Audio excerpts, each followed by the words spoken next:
Halo Crash Troopers, semoga kalian yang masih jomblo cepat dikasih hujan.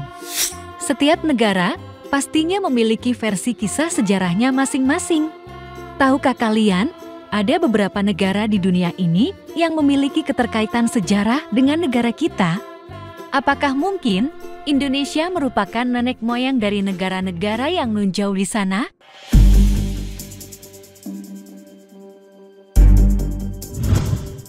Madagaskar. Ilmuwan memperkirakan bahwa negara kepulauan di Afrika ini ditemukan oleh perempuan Indonesia. Menurut catatan sejarah, Pulau Madagaskar pertama kali dihuni oleh pendatang dari Indonesia. Para ilmuwan belum menemukan bukti fisik, kecuali uji mitokondria DNA yang mengungkap garis keturunan Madagaskar berasal dari Indonesia. Beberapa tahun lalu, peneliti dari salah satu universitas di Selandia Baru menganalisa DNA milik 266 warga. Peneliti menemukan fakta bahwa 22% penduduk Madagaskar memiliki tanda genetik orang Indonesia. Tak hanya itu, ternyata metode dan teknologi mereka bercocok tanam pun mirip dengan apa yang dilakukan oleh orang Indonesia. Bahkan, rumah di Madagaskar mirip dengan bangunan di Indonesia, berbentuk kotak dengan atap segitiga. Padahal, rumah adat Afrika memiliki bentuk atap yang bulat. Di antara masyarakat Madagaskar yang didominasi suku Malagasy, cerita itu juga dikisahkan turun-temurun bahwa orang-orang dari Nusantara datang berabad-abad lampau lewat ekspedisi kapal ke Madagaskar. Dikisahkan, 30 perempuan pertama yang mendarat di pulau tersebut berasal dari Indonesia. Mereka tiba pada abad ke-9 Masehi, atau lebih dari 1000 tahun lalu, dan turun-temurun membentuk koloni suku Malagasy. Nusantara ketika itu berada dalam kekuasaan Kerajaan Sriwijaya. Namun, mereka tidak tahu apakah nenek moyang itu dari Dayak atau Jawa atau suku lain. Karena dulu, waktu nenek moyang mereka tiba, belum ada konsep Indonesia dan Nusantara, hanya disebut sekumpulan pulau. Suriname merupakan bagian dari Amerika Selatan, yang sebelum abad ke-17, Suriname diperebutkan oleh negara-negara di Eropa. Hingga akhirnya, pada akhir abad ke-17, negara tersebut berada di bawah kekuasaan Belanda. Pada 1890, pemerintahan Belanda memberlakukan kebijakan untuk memigrasikan penduduk Indonesia, khususnya orang Jawa ke Suriname. Jumlahnya pun mencapai ribuan orang. Kedudukan Suriname dan Indonesia pada waktu itu adalah sama-sama negara jajahan di bawah pemerintah kerajaan Belanda. Maksud dan tujuan pengiriman tenaga kerja itu adalah untuk menambah kekurangan tenaga kerja di beberapa perkebunan yang ada di Suriname.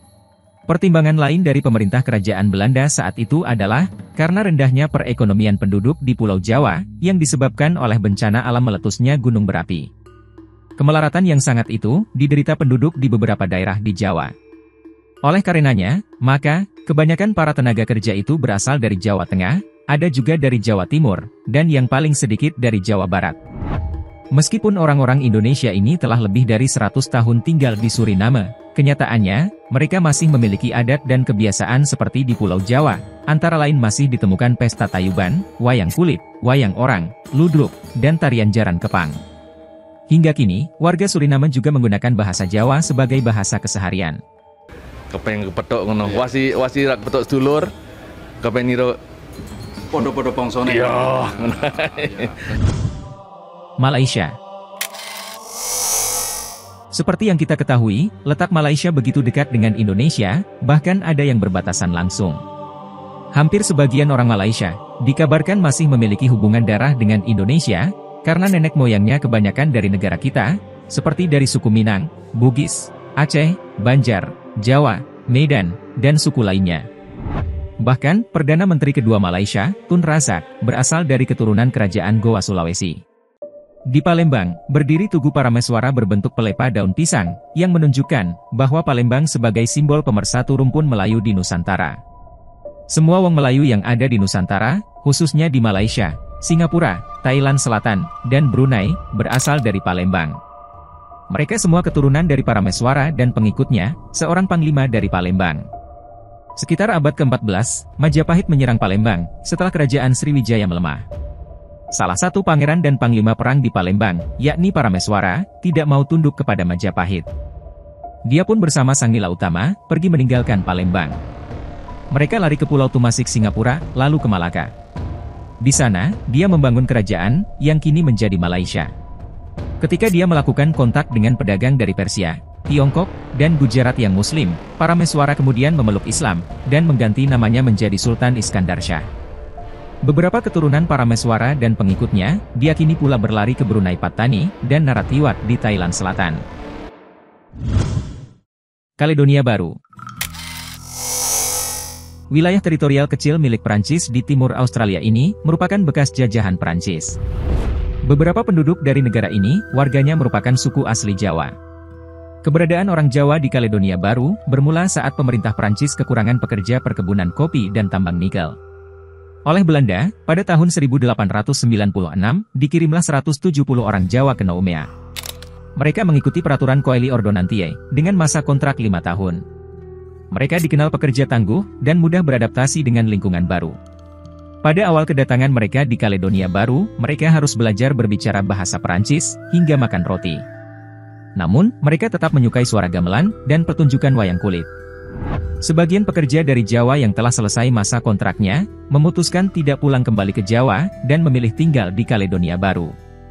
Hingga saat ini, ada sekitar 7.000 orang Jawa yang tinggal di Noumea Kaledonia Baru. Kebanyakan dari mereka tidak bisa berbahasa Indonesia, tapi mereka bisa berbahasa Jawa. Bahasa yang mereka gunakan untuk komunikasi dengan sesama orang Jawa, menggunakan bahasa Jawa. Sedangkan untuk komunikasi resmi, baru mereka menggunakan bahasa Prancis. Saat ini, kuliner Jawa dapat dijumpai di Kaledonia Baru, di restoran yang dikelola oleh orang Jawa, dengan menu getuk telo, pecel, soto, bakmi, lumpia, sate, dawet, onde-onde, cenil, dan peyek. Jepang. Kali ini tidak bicara sejarah, namun era prasejarah, dan masih bersifat teori. Analisis DNA kuno telah mengubah pemahaman tentang nenek moyang orang Jepang. Pada tahun 1988, di Urawa Prefektur Saitama, telah ditemukan tengkorak manusia purba Jepang yang berusia 5.900 tahun, yang di Jepang dikenal sebagai Urawa Ichigo, yang artinya Urawa nomor 1. Secara anatomi wajah, antropologis Jepang memperkirakan bahwa tengkorak ini memiliki wajah khas orang Jomon, yang merupakan ras manusia yang lebih awal datang ke Jepang, sebelum Jepang dibanjiri oleh orang Yayoi yang datang dari arah daratan Cina. Analisa atas susunan basa nukleotida pada DNA tengkorak ini, dan dibandingkan dengan genetika orang Jepang maupun Asia lainnya, hasilnya sangat mendekati. Ini juga yang menjadi jawaban atas pertanyaan, mengapa kadang ada saja orang Jepang yang berwajah mirip orang Indonesia, karena sebagian nenek moyang mereka memang berasal dari sini. William Elliot Griffiths dalam bukunya yang berjudul The Japanese Nation in Evolution yang diterbitkan pada tahun 1907, juga memiliki bab khusus yang membahas unsur-unsur Melayu di Jepang. Rumah-rumah yang dibangun di Jepang, tidak berasal dari Cina, tetapi struktur Melayu, yang dimodifikasi dari warisan Ainu. Rumah itu juga dibangun di atas tiang dengan lantai yang tinggi, persis dengan rumah-rumah di Sumatera dan Kalimantan. Selanjutnya, ada juga penelitian tentang asal-usul sejarah bangsa Jepang, dipublikasi dengan judul Out of Sunda, yang ditulis Edwina Palmer, dari International Research Center for Japanese Study. Zaman Jemon adalah sebutan zaman prasejarah kepulauan Jepang, yang dimulai dari akhir zaman Pleistosen hingga zaman Holosen, bersamaan dengan zaman batu pertengahan atau zaman batu baru. Saat itu, Okinawa masih berada pada zaman tumpukan kulit kerang. Saat era Pleistosen itulah, Asia Tenggara tergabung ke daratan oleh dataran luas yang membentang dari Vietnam, Kamboja, Thailand, Burma, dan semenanjung Malaya, menghubungkan benua Asia dengan Jawa, Sumatera, dan Kalimantan. Bersama-sama, daerah ini membentuk benua yang dikenal sebagai Sundaland. Sejak kepulauan Jepang bergabung ke daratan Asia selama Pleistosen, dan tidak dipotong oleh naiknya permukaan laut sampai sekitar 12.000 sebelum Masehi, manusia mampu memasuki daerah ini melalui jalur darat. Di saat itulah, orang-orang Nusantara memasuki Jepang, dan beranak pinak di sana. Australia. Kita pasti mengira, banyak orang Indonesia menetap di Australia karena alasan pekerjaan ataupun studi. Namun menurut sejarah, banyak dari nenek moyang kita sudah melalang buana hingga ke negeri kanguru ini. Penduduk keturunan Indonesia saat ini, mencapai 86.000 orang, dan mereka kebanyakan merupakan pelaut dari Indonesia yang menetap di sana. Sejak tahun 1900-an, khususnya suku Bugis, menjadikan rutinitas untuk berlalu lalang ke negeri ini. Kemudian Belanda, sekitar 395.000 jiwa keturunan Indonesia, menetap di negara ini. Pada saat zaman penjajahan Belanda dulu, banyak dari orang-orang Indonesia pindah ke Belanda karena alasan perekonomian. Orang-orang Indonesia berpikir, akan mendapat penghidupan yang lebih baik. Nah, karena video sudah terlalu panjang, saya sudahi saja sampai di sini.